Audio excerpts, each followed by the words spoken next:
लीजिए सुनिए मुंशी प्रेमचंद के लिखे उपन्यास कर्मभूमि के 16वें भाग को मेरी यानी समीर गोस्वामी की आवाज में।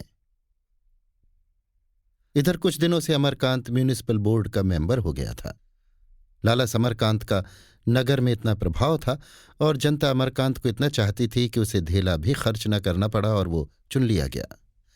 उसके मुकाबले में एक नामी वकील साहब खड़े थे। उन्हें उसके चौथाई वोट भी न मिले। सुखदा और लाला समरकांत दोनों ही ने उसे मना किया। दोनों ही उसे घर के कामों में फंसाना चाहते थे।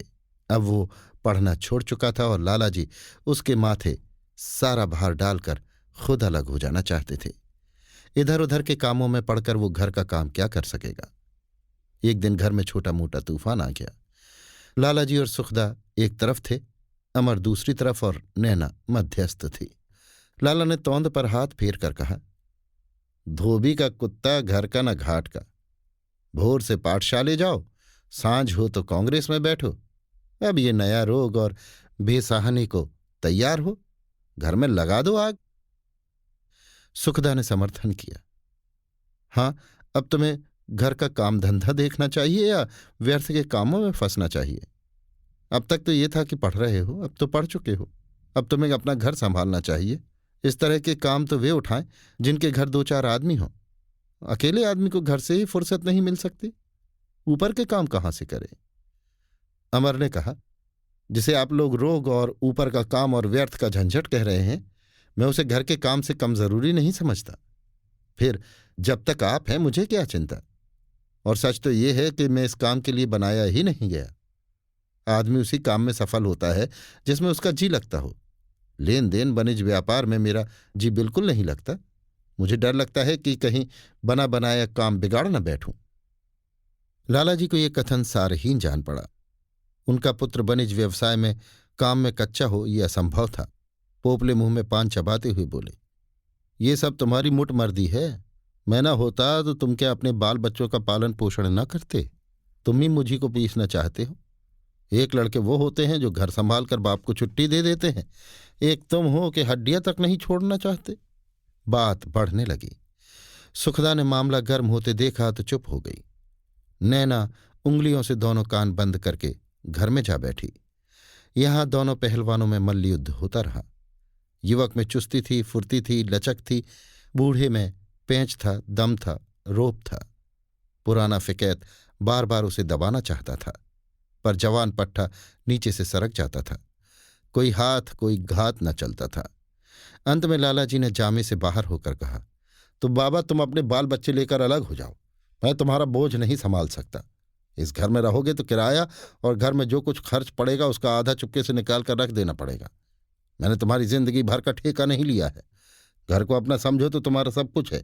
ऐसा नहीं समझते तो यहां तुम्हारा कुछ नहीं है। जब मैं मर जाऊं तो जो कुछ हो आकर ले लेना। अमरकांत पर बिजली सी गिर पड़ी। जब तक बालक न हुआ था और वो घर से फटा फटा रहता था तब उसे आघात की शंका दो एक बार हुई थी, पर बालक के जन्म के बाद से लाला जी के व्यवहार और स्वभाव में वात्सल्य की स्निग्धता आ गई थी। अमर को अब इस कठोर आघात की बिल्कुल शंका न रही थी। लाला जी को जिस खिलौने की अभिलाषा थी उन्हें वो खिलौना देकर अमर निश्चिंत हो गया था, पर आज उसे मालूम हुआ वो खिलौना माया की जंजीरों को न तोड़ सका। पिता पुत्र की टाल मटोल पर नाराज हो, घुड़के झिड़के मुंह फुलाए, ये तो उसकी समझ में आता था। लेकिन पिता पुत्र से घर का किराया और रोटियों का खर्च मांगे, ये तो माया लिप्सा की निर्मम पराकाष्ठा थी। इसका एक ही जवाब था कि वो आज ही सुखदा और उसके बालक को लेकर कहीं और जा टिके और फिर पिता से कोई सरोकार न रखे, और अगर सुखदा आपत्ति करे तो उसे भी तिलांजलि दे दे। उसने स्थिर भाव से कहा, अगर आपकी यही इच्छा है तो यही सही। लाला जी ने खिसे आकर पूछा, सास के बल पर कूद रहे होगे? अमर ने तिरस्कार स्वर में कहा, दादा, आप घाव पर नमक न छिड़के। जिस पिता ने जन्म दिया, जब उसके घर में मेरे लिए स्थान नहीं है तो क्या आप समझते हैं मैं सास और ससुर की रोटियां तोड़ूंगा? आपकी दया से इतना नीच नहीं हूं। मजदूरी कर सकता हूं और पसीने की कमाई खा सकता हूं। मैं किसी प्राणी से दया की भिक्षा मांगना अपने आत्मसम्मान के लिए घातक समझता हूं। ईश्वर ने चाहा तो मैं आपको दिखा दूंगा कि मैं मजदूरी करके भी जनता की सेवा कर सकता हूं। समरकांत ने समझा अभी इसका नशा नहीं उतरा। महीना 2 महीना गृहस्थी के चरखे में पड़ेगा तो आंखें खुल जाएंगी। चुपचाप बाहर चले गए और अमर उसी वक्त एक मकान की तलाश करने चला। उसके चले जाने के बाद लालाजी फिर अंदर गए। उन्हें आशा थी कि सुखदा उनके घाव पर मरहम रखेगी, पर सुखदा उन्हें अपने द्वार के सामने देखकर भी बाहर न निकली। कोई पिता इतना कठोर हो सकता है, इसकी वो कल्पना भी न कर सकती थी। आखिर ये लाखों की संपत्ति किस काम आएगी? अमर घर के कामकाज से अलग रहता है, ये सुखदा को खुद बुरा मालूम होता था। लालाजी इसके लिए पुत्र को ताड़ना देते हैं, ये भी उचित ही था, लेकिन घर का और भोजन का खर्च मांगना ये तो नाता ही तोड़ना था। तो जब वो नाता तोड़ते हैं तो वो रोटियों के लिए उनकी खुशामद न करेगी। घर में आग लग जाए उससे कोई मतलब नहीं। उसने अपने सारे गहने उतार डाले। आखिर ये गहने भी तो लालाजी ही ने दिए हैं। माँ की दी हुई चीजें भी उसने उतार फेंकी। माँ ने जो कुछ दिया था दहेज की पुरौती ही में तो दिया था। उसे भी लालाजी ने अपनी बही में टाँक लिया होगा। वो इस घर से केवल एक साड़ी पहनकर जाएगी। भगवान उसके लाल को कुशल से रखे, उसे किसी की क्या परवाह। ये अमूल्य रत्न तो कोई उससे छीन नहीं सकता। अमर के प्रति इस समय उसके मन में सच्ची सहानुभूति उत्पन्न हुई। आखिर म्यूनिसिपैलिटी के लिए खड़े होने में क्या बुराई थी? मान और प्रतिष्ठा किसे प्यारी नहीं होती? इस मेंबरी के लिए लोग लाखों खर्च करते हैं। क्या वहां जितने मेंबर हैं वो सब घर के निकट्टू ही हैं?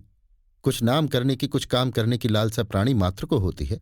अगर वो स्वार्थ साधन पर अपना समर्पण नहीं करते तो कोई ऐसा काम नहीं करते जिसका ये दंड दिया जाए। कोई दूसरा आदमी पुत्र के इस अनुराग पर अपने को धन्य मानता, अपने भाग्य को सराहता। सहसा अमर ने आकर कहा, तुमने आज दादा की बातें सुन ली, अब क्या सलाह है? सलाह है आज ही के दिन यहां से विदा हो जाना चाहिए। ये फटकार पाने के बाद तो मैं इस घर में पानी पीना हराम समझती हूं। कोई घर ठीक कर लो। वो तो ठीक कराया, छोटा सा मकान है, साफ सुथरा, नीची बाग में, 10 रुपये किराया है। मैं भी तैयार हूं। तो एक तांगा लाऊं? कोई जरूरत नहीं, पांव पांव चलेंगे। संदूक, बिछावन, ये सब तो ले चलना ही पड़ेगा। इस घर में हमारा कुछ नहीं है। मैंने तो सब गहने भी उतार दिए। मजदूरों की स्त्रियां गहने पहनकर नहीं बैठा करती। स्त्री कितनी अभिमानिनी है, ये देखकर अमरकांत चकित हो गया। बोला, लेकिन गहने तो तुम्हारे हैं, उन पर किसी का दावा नहीं है। फिर आधे से ज्यादा तो तुम अपने साथ लाई थी। अम्मा ने जो कुछ दिया दहेज की पुरौती में दिया। लालाजी ने जो कुछ दिया वो ये समझ कर दिया कि घर ही में तो है। एक एक चीज उनकी बही में दर्ज है। मैं गहनों को भी दया की भिक्षा समझती हूं। अब तो हमारा उसी चीज पर दावा होगा जो हम अपनी कमाई से बनवाएंगे। अमर गहरी चिंता में डूब गया। ये तो इस तरह नाता तोड़ रही है कि एक तार भी बाकी न रहे। गहने औरतों को कितने प्रिय होते हैं ये वो जानता था। पुत्र और पति के बाद अगर उन्हें किसी वस्तु से प्रेम होता है तो वो गहने हैं। कभी कभी तो गहनों के लिए वो पुत्र और पति से भी तन बैठती हैं। अभी घाव ताजा है, कसक नहीं है। 2-4 दिन के बाद ये वितृष्णा जलन और असंतोष के रूप में प्रकट होगी। फिर तो बात बात पर ताने मिलेंगे, बात बात पर भाग्य का रोना होगा। घर में रहना मुश्किल हो जाएगा। बोला, मैं तो ये सलाह न दूंगा सुखदा। जो चीज अपनी है उसे अपने साथ ले चलने में कोई बुराई नहीं समझता।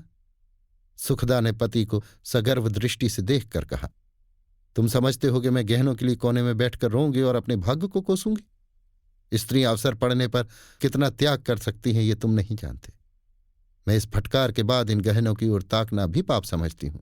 इन्हें पहनना तो दूसरी बात है। अगर तुम डरते हो कि मैं कल ही से तुम्हारा सिर खाने लगूंगी तो मैं तुम्हें विश्वास दिलाती हूं कि अगर गहनों का नाम मेरी जबान पर आए तो जबान काट लेना। मैं ये भी कहे देती हूं कि मैं तुम्हारे भरोसे पर नहीं जा रही हूं। अपनी गुजर भर को आप कमा लूंगी।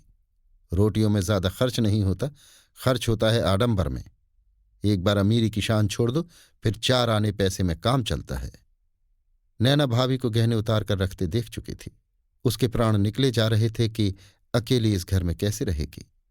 बच्चे के बिना तो वो घड़ी भर भी नहीं रह सकती। उसे पिता, भाई, भावज सभी पर क्रोध आ रहा था। दादा को क्या सूझी? इतना धन तो घर में भरा है, वो क्या होगा?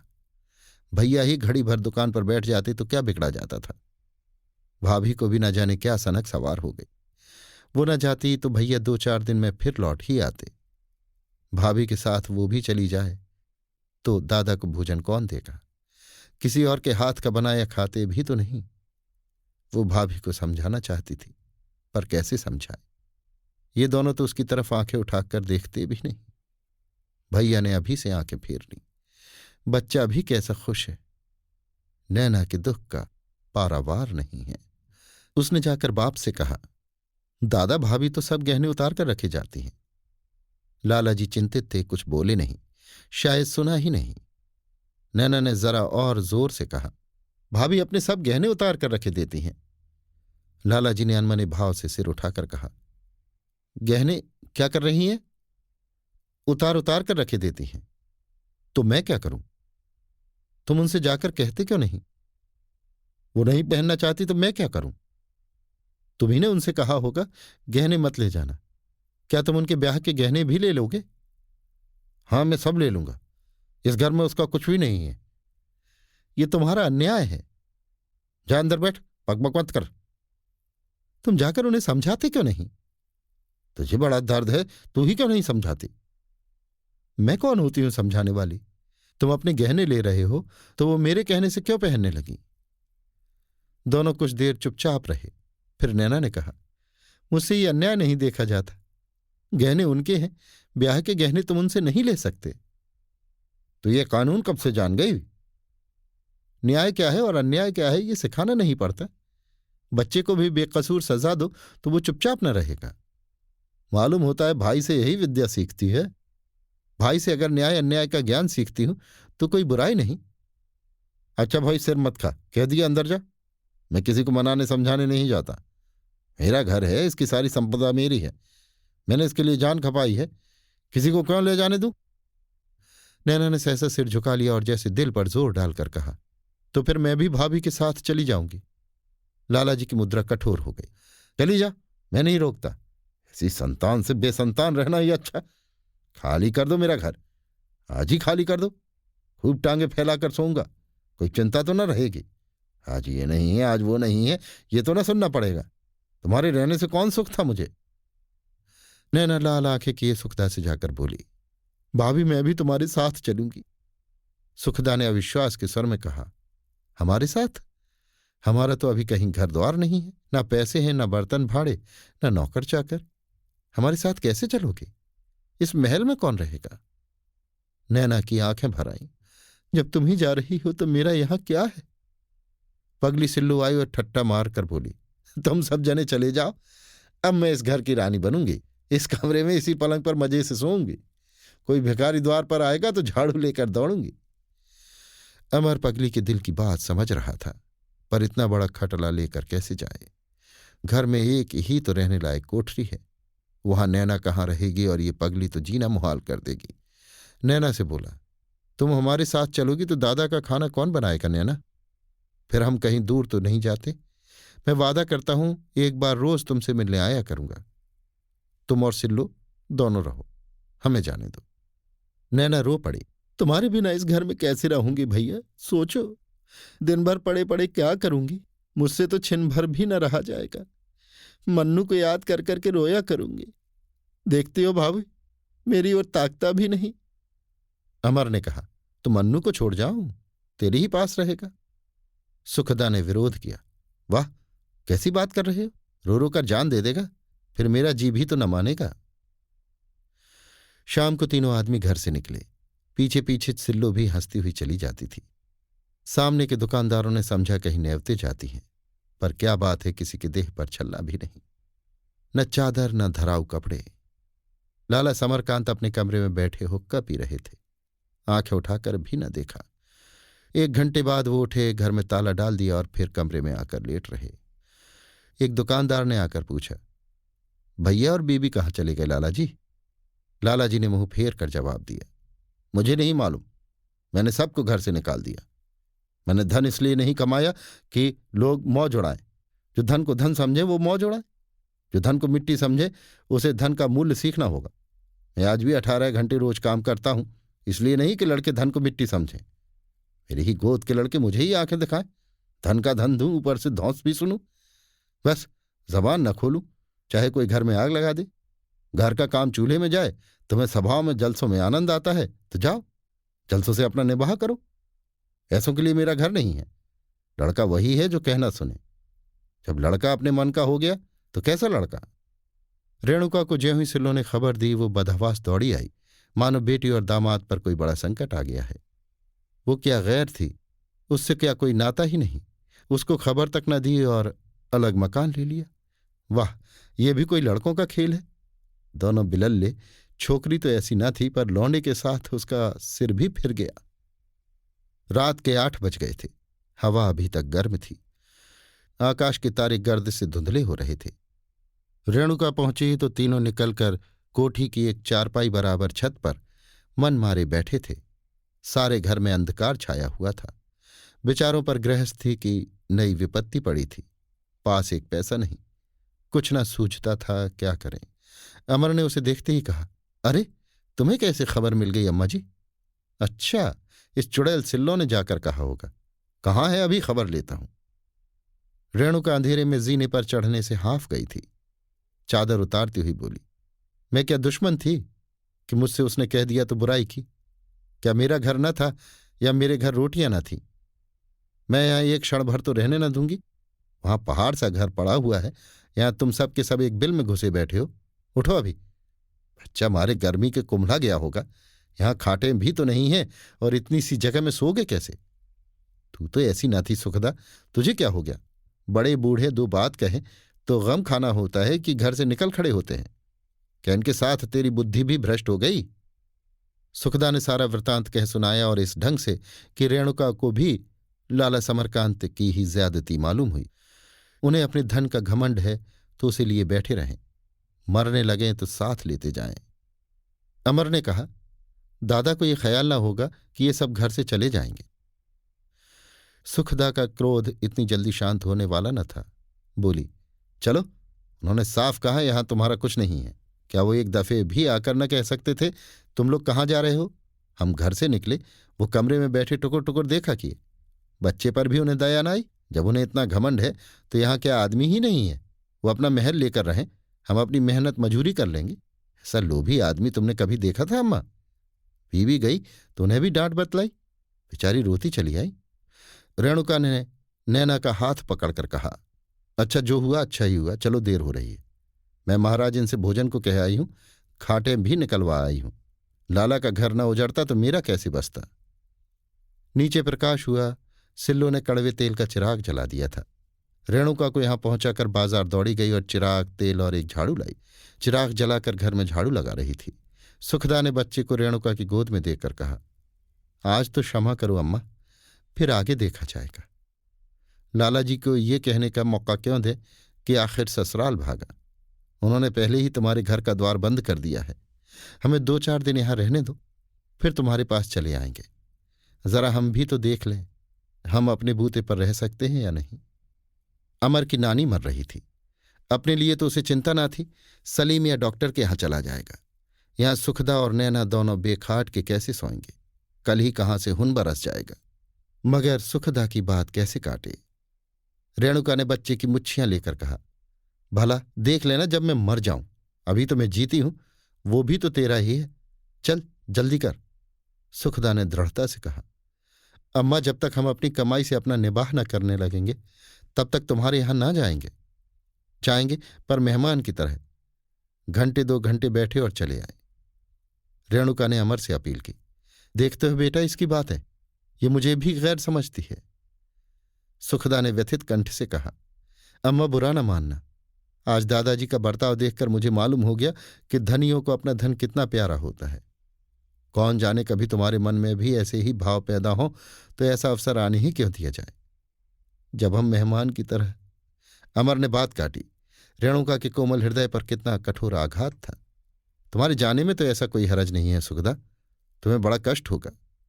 सुखदा ने तीव्र स्वर में कहा, तो क्या तुम ही कष्ट सह सकते हो? मैं नहीं सह सकती। तुम अगर कष्ट से डरते हो तो जाओ, मैं तो अभी कहीं नहीं जाने की। नतीजा ये हुआ कि रेणुका ने सिल्लू को घर भेजकर अपने बिस्तर मंगवाए। भोजन पक चुका था, इसलिए भोजन भी मंगवा लिया गया। छत पर झाड़ू दी गई और जैसे धर्मशाला में यात्री ठहरते हैं उसी तरह इन लोगों ने भोजन करके रात काटी। बीच बीच में मजाक भी हो जाता था। विपत्ति में जो चारों ओर अंधकार दिखता है वो हाल न था। अंधकार था पर उषाकाल का। विपत्ति थी पर सिर पर नहीं, पैरों के नीचे। दूसरे दिन सवेरे रेणुका घर चली गई। उसने फिर सबको साथ ले चलने के लिए जोर लगाया, पर सुखदा राजी न हुई। कपड़े लत्ते, बर्तन भांडे, खाट खटोली, कोई चीज लेने पर राजी न हुई। यहां तक कि रेणुका नाराज हो गई और अमरकांत को भी बुरा मालूम हुआ। वो इस अभाव में भी उस पर शासन कर रही थी। रेणुका के जाने के बाद अमरकांत सोचने लगा, रुपए पैसे का कैसे प्रबंध हो। ये समय फ्री पाठशाला का था, वहां जाना लाजमी था। सुखदा अभी सवेरे की नींद में मग्न थी और नैना चिंतातुर बैठी सोच रही थी कैसे घर का काम चलेगा। उसी वक्त अमर पाठशाले चला गया, पर आज वहां उसका जी बिल्कुल न लगा। कभी पिता पर क्रोध आता, कभी अपने आप पर। उसने अपने निर्वासन के विषय में डॉक्टर साहब से कुछ न कहा। वो किसी की सहानुभूति न चाहता था। आज अपने मित्रों में से वो किसी के पास न गया। उसे भय हुआ लोग उसका हाल सुनकर दिल में यही समझेंगे, मैं उनसे कुछ मदद चाहता हूं। 10 बजे घर लौटा तो देखा सिल्लू आटा गूंथ रही है और नैना चौके में बैठी तरकारी पका रही है। पूछने की हिम्मत न पड़ी, पैसे कहाँ से आए। नैना ने आप ही कहा, सुनते हो भैया, आज सिल्लू ने हमारी दावत की है। लकड़ी, घी, आटा, दाल सब बाजार से लाई है। बर्तन भी किसी अपनी जान पहचान के घर से मांग लाई है। सिल्लू बोल उठी, मैं दावत नहीं करती, मैं अपने पैसे जोड़कर ले लूंगी। नैना हंसती हुई बोली, ये बड़ी देर से मुझसे लड़ रही है। ये कहती है मैं पैसे ले लूंगी, मैं कहती हूं तू तो दावत कर रही है। बताओ भैया, दावत ही तो कर रही है। हाँ और क्या, दावत तो है ही। अमरकांत पगली सिल्लू के मन का भाव ताड़ गया। वो समझती है अगर ये ना कहूंगी तो शायद ये लोग उसके रुपयों की लाई हुई चीज लेने से इनकार कर देंगे। सिल्लू का पोपला मुंह खिल गया, जैसे वो अपनी दृष्टि में कुछ ऊंची हो गई है, जैसे उसका जीवन सार्थक हो गया है। उसकी रूपहीनता और शुष्कता मानो माधुर्य में नहा उठी। उसने हाथ धोकर अमरकांत के लिए लोटे का पानी रख दिया तो पांव जमीन पर न पड़ते थे। अमर को अभी तक आशा थी कि दादा शायद सुखदा और नैना को बुला लेंगे, पर जब अब तक कोई बुलाने न आया और न वो खुद आए तो उसका मन खट्टा हो गया। उसने जल्दी से स्नान किया, पर याद आया धोती तो है ही नहीं। गले की चादर पहन ली, भोजन किया और कुछ कमाने की टोह में निकला। सुखदा ने मुंह लटका कर पूछा, तुम तो ऐसे निश्चिंत होकर बैठे रहे जैसे यहां सारा इंतजाम किए जा रहे हो। यहां लाकर बिठाना ही जानते हो। सुबह से गायब हुए तो दोपहर को लौटे। किसी से कुछ काम धंधे के लिए कहा या खुदा छप्पर फाड़ कर देगा? क्यों काम न चलेगा, समझ गए? 24 घंटे के अंदर सुखदा के मनोभावों में ये परिवर्तन देखकर अमर का मन उदास हो गया। कल कितनी बढ़ बढ़कर बातें कर रही थी, आज शायद पछता रही है कि क्यों घर से निकले। रूखे स्वर में बोला, अभी तो किसी से कुछ नहीं कहा, अब जाता हूं किसी काम की तलाश में। मैं भी जरा जज साहब की स्त्री के पास जाऊंगी, उनसे किसी काम को कहूंगी। उन दिनों तो मेरा बड़ा आदर करती थी, अब का हाल नहीं जानती। अमर कुछ नहीं बोला।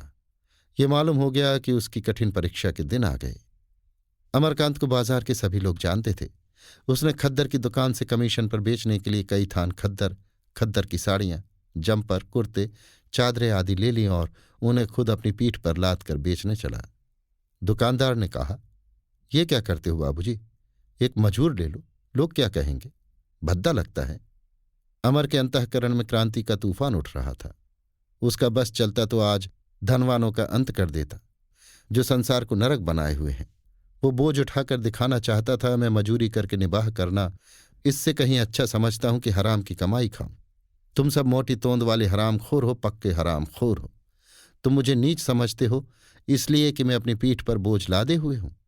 क्या ये बोझ तुम्हारी अनीति और अधर्म के बोझ से ज्यादा लज्जास्पद है, जो तुम अपने सिर पर लादे फिरते हो और शर्माते जरा भी नहीं, उल्टे और घमंड करते हो? इस वक्त अगर कोई धनी अमरकांत को छेड़ देता तो उसकी शामत ही आ जाती। वो सिर से पांव तक बारूद बना हुआ था, बिजली का जिंदा गार। अभी आप सुन रहे थे मुंशी प्रेमचंद के लिखे उपन्यास कर्मभूमि के 16वें भाग को मेरी यानी समीर गोस्वामी की आवाज में।